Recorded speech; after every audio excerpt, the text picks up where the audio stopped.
mais um bloco do programa Direito da Gente. Hoje estamos falando sobre o novo Código de Processo Civil que entrou em vigor neste ano.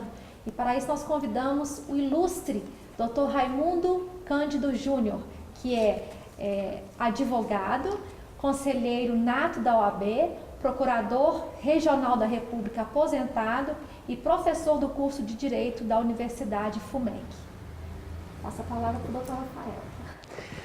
Doutor Raimundinho, nós estamos aqui falando primeiro das mudanças do novo código, mas no sentido das partes de cooperação, de litígio. Sim. Agora, uma questão muito interessante no novo código é da ordem cronológica de julgamento dos processos. Como é que funciona esse método? Essa moda pegou, não pegou? Como que estamos nesse sentido? Dizem que de boas intenções o inferno está cheio, né? A intenção foi muito boa de fazer respeitar a democracia, ou seja, se o meu processo foi para as mãos do juiz primeiro, ele deve ser julgado primeiro. Esta é a mentalidade do artigo 12 do novo Código. Mas acontece que neste período de um ano que o Código ficou para entrar em vigor, os operadores do direito começaram a meditar sobre algumas situações. Primeira situação, e se por acaso for desrespeitada a fila, qual é a consequência? Vai ser invalidada aquela decisão que foi dada fora da ordem? Não vai ser invalidada. O que eu posso fazer para fazer valer o meu direito? Vou reclamar, vai ficar na mesma.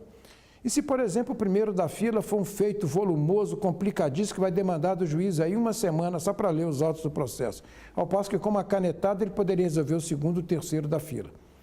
E há exceções previstas no artigo 12. Então, uma lei que veio já para mudar o código antes do código entrar em vigor, a lei 13.256, do dia 4 de fevereiro, ela entrou em vigor também no dia 18 de março, estabeleceu um advérbio no artigo 12, preferencialmente.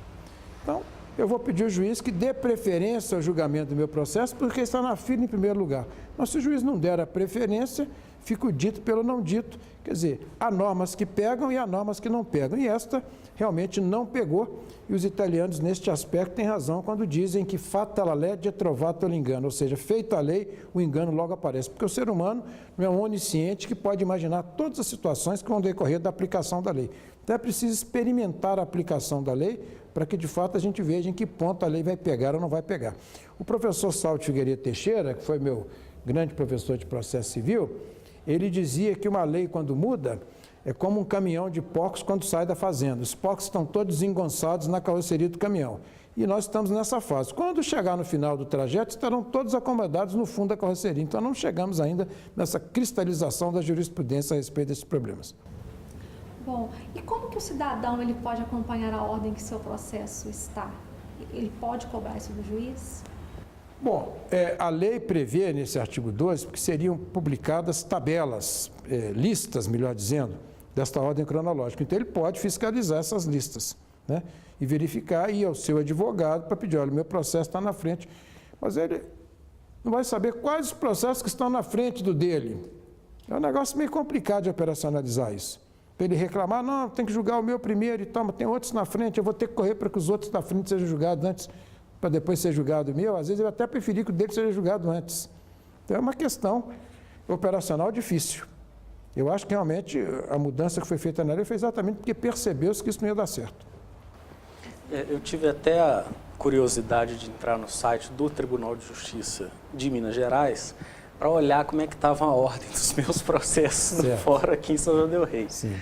Mas é uma coisa que ela acaba sendo ineficaz, porque o juiz não tem mesmo uma sanção caso ele mude ou altere essa ordem cronológica, como o senhor bem colocou, né? Exatamente. Então é uma fiscalização meio...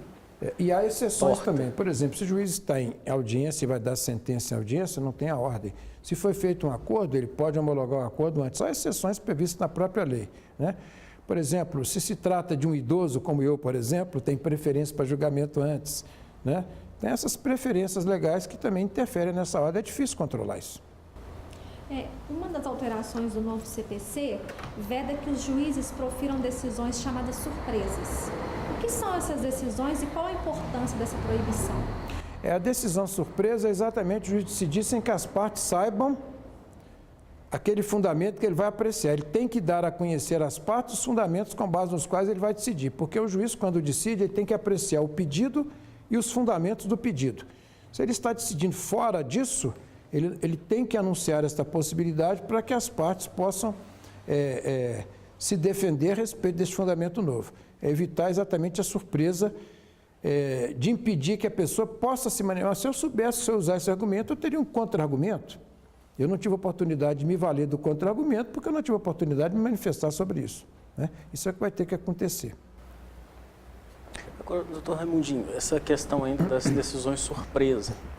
Algumas decisões o juiz ele pode tomar de ofício, Sim. Ou seja, ele mesmo, ao tomar conhecimento dos autos, verifica ali uma determinada condição, uma determinada propriedade, enfim, uma característica, e toma a decisão de ofício, autorizada inclusive pela lei. Por exemplo, o caso de prescrição ou o caso de decadência. Ia dar exatamente esse exemplo. Nessa oportunidade de declarar uma prescrição de ofício, ele pode fazer isso sem respeitar essa regra de convocar as partes para se manifestarem acerca de uma possível prescrição?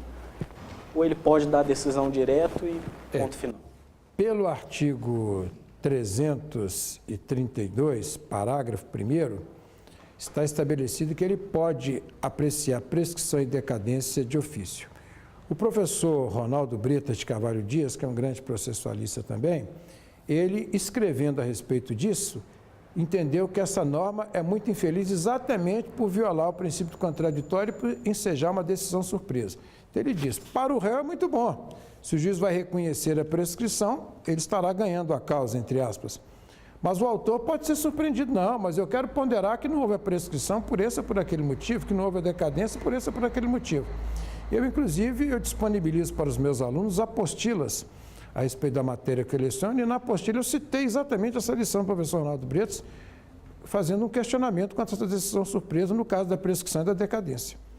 Que realmente vai haver um prejuízo para o princípio maior do contraditório, que é constitucional. Este código é baseado em princípios, não é verdade? Bom, no novo CPC, a contagem dos prazos fixados em dias se dá apenas em dias úteis. Qual a diferença entre esse sistema e o de contagem de prazos no código anterior? E qual o efeito dessa alteração para os envolvidos no processo? Bom, é a questão da dignidade da pessoa humana. Dignidade da pessoa humana, nós todos temos direito a um descanso. Nós todos temos direito a não trabalhar no sábado, no domingo, no fim de semana. E como era a contagem anterior, se foi iniciada a contagem, eu não saltava sábado, domingo e feriado. Eu incluía sábado, domingo e feriado na contagem do prazo.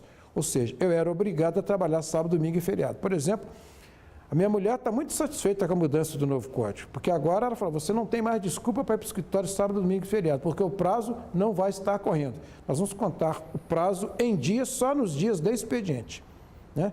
Um exemplo rápido, se eu sou intimado numa quinta-feira, um prazo de 5 dias, eu conto sexta, segunda, terça, quarta e quinta. Pelo código anterior eu contava sexta, sábado, domingo, segunda e terça, quer dizer, eu era obrigado a trabalhar 2 dias para praticar bem o ato. Agora não tem mais esta possibilidade se o prazo é em dias. É bom destacar isso, prazo processual em dias. É prazo para praticar do processo em dias, só vai ser contado nos dias úteis, né? Bom, nós vamos agora para um breve intervalo e voltamos já já.